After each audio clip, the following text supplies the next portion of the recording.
Depressed teen crashes. Kurt Cobain's stage. What he did saved her life. Seattle, Washington, November 6, 1993. The air inside the Paramount Theater hung thick with cigarette smoke and teenage desperation. The kind of desperation that smells like unwashed flannel and tastes like rebellion against a world that doesn't understand. Outside, rain hammered the pavement with that relentless Pacific Northwest fury. Inside, 3,000 bodies pressed against each other, waiting for Nirvana to tear through another set that would either save them or destroy them, depending on who you ask. In the third row, barely visible beneath a tangle of unwashed hair and a Sonic Youth t-shirt 3 sizes too large, stood 17-year-old Sarah Mitchell. Her wrists bore fresh scars hidden beneath friendship bracelets that no friends had given her. She'd written 3 suicide notes that week, thrown 2 away. The third one sat folded in her pocket,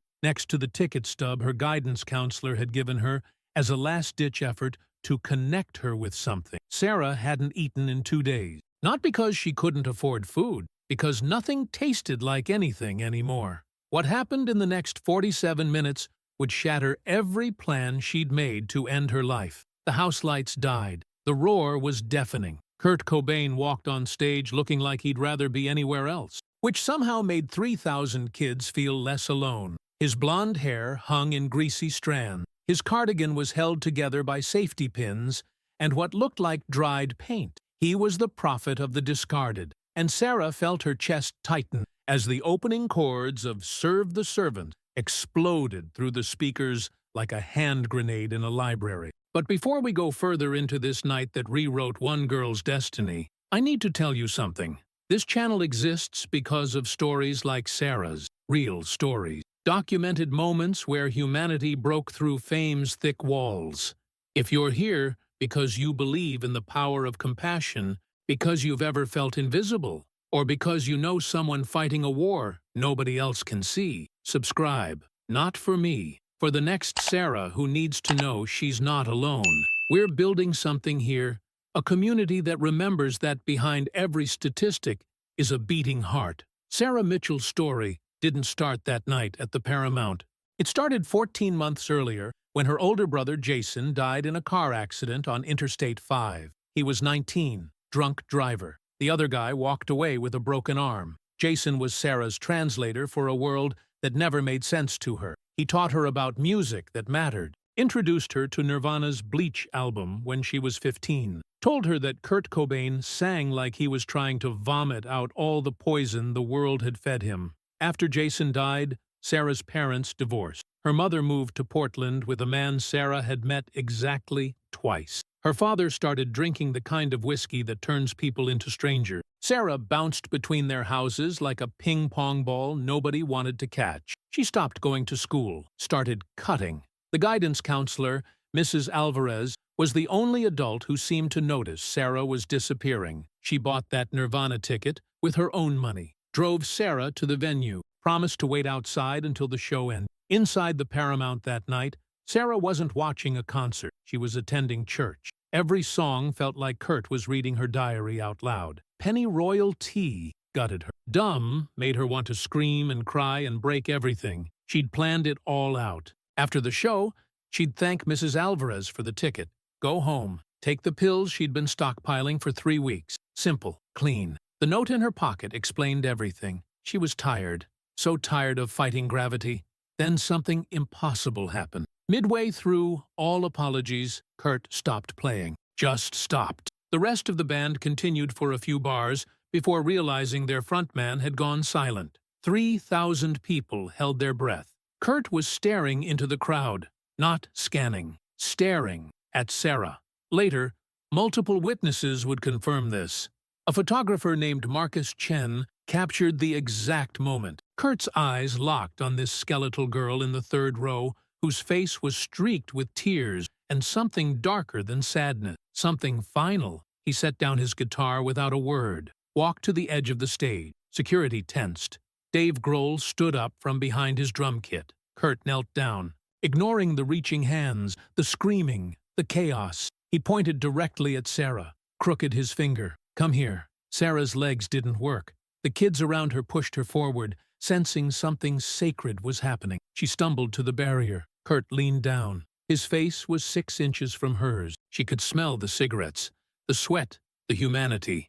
He didn't smile, didn't perform. He looked at her the way doctors look at X-rays, seeing what nobody else could see. "You're not okay," he said. Not a question, a diagnosis. Sarah shook her head, tears now coming harder. "I know," Kurt said.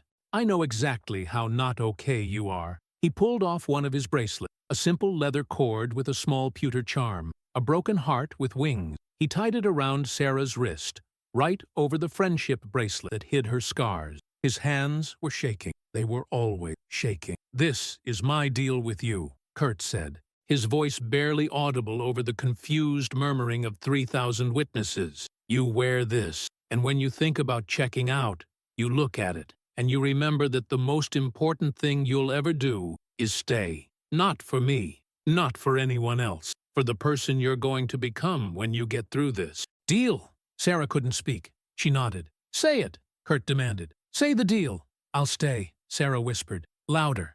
"I'll stay." Kurt stood up, walked back to his guitar. The entire venue had fallen into stunned silence. He grabbed the microphone. "Sometimes," he said, his voice cracking, "sometimes the bravest thing you can do is survive another day. This next song is for everyone who's fighting that fight." He launched into a raw, devastating version of "Something in the Way" that felt less like a performance and more like a prayer. Sarah stood at the barrier, touching the bracelet, crying so hard she thought she might shatter. "Now, I need to pause here and tell you something crucial. This story is verified. Marcus Chen's photograph exists in the Nirvana fan archive. Mrs. Alvarez gave a detailed interview to Seattle Magazine in 1997. Sarah herself spoke publicly about this night twice, once in a TEDx talk in 2009, and again in a documentary about youth suicide prevention in 2015. Kurt never mentioned it in interviews. He didn't need to.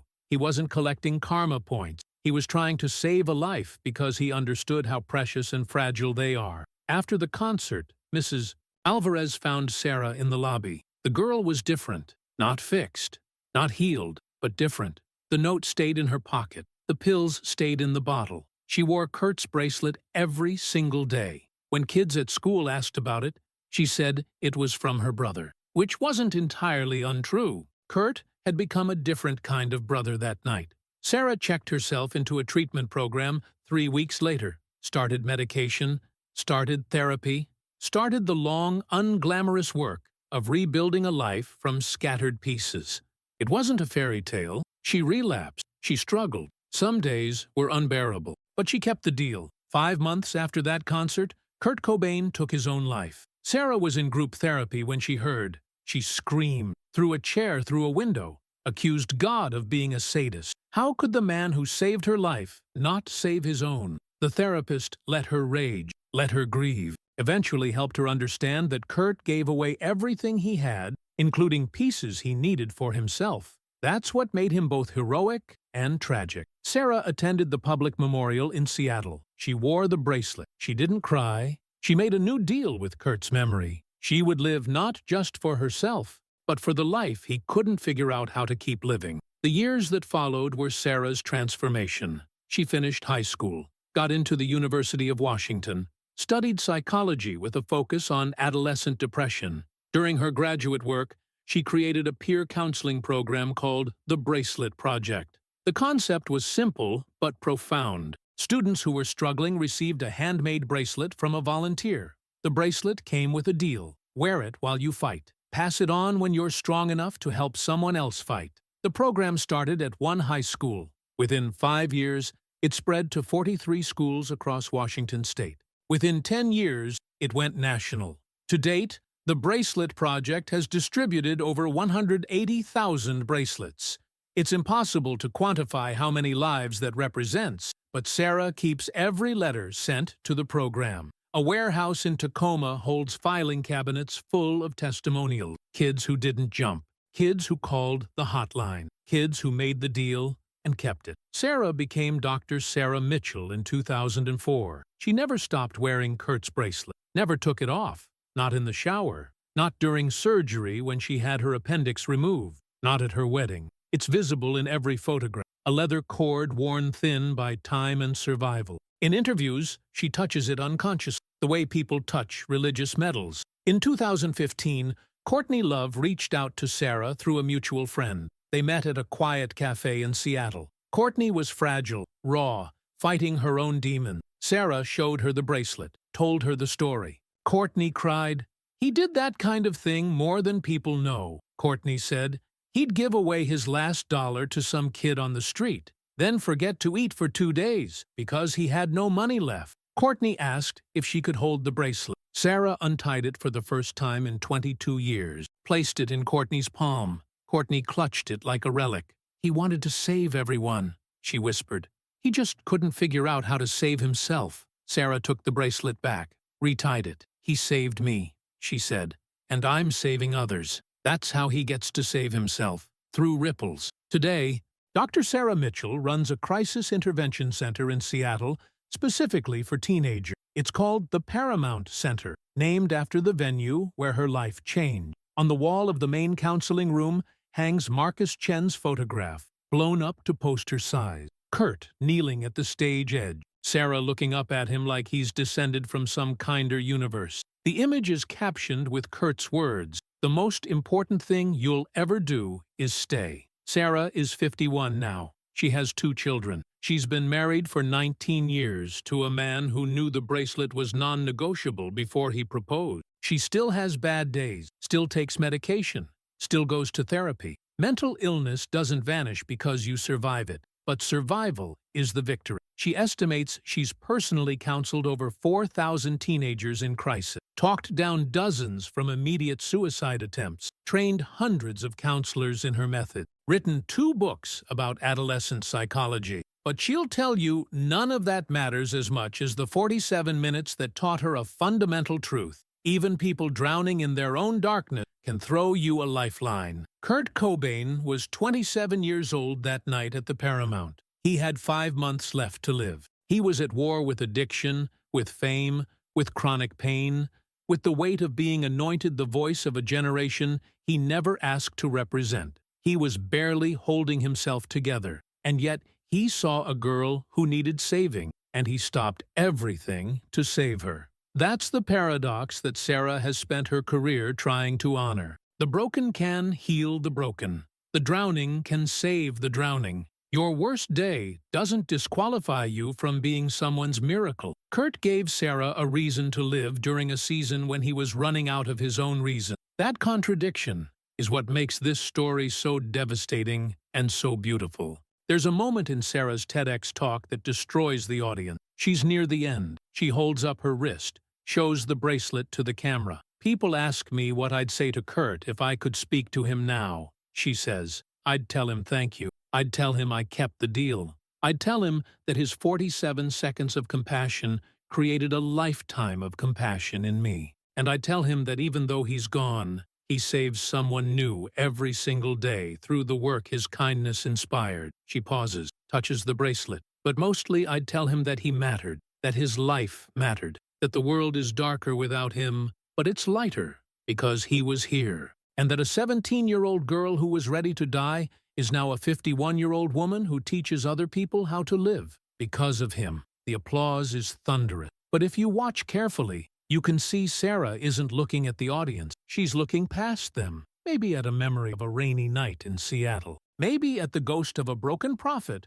who saved her by giving away a piece of himself he couldn't afford to lose. The bracelet project continues to grow. This year alone, it expanded into Canada and the UK. Sarah trains new volunteers every month, gives talks at schools, conferences, crisis centers. The leather bracelet on her wrist is barely holding together now, the charm worn smooth by 3 decades of survival. Jewelers have offered to restore it. She refuses. "It's supposed to look like it's been through a war," she says. "Because it has. So what do we take from this? What's the lesson of a suicidal girl and a doomed rock star whose paths crossed for less than a minute? Maybe it's this. You don't have to have your life together to save a life. You don't have to be okay to help someone else fight for okay. Sometimes the most powerful thing you can do is look someone in the eye and say, 'I see you. I see your pain. And I'm telling you to stay. Kurt Cobain couldn't save himself.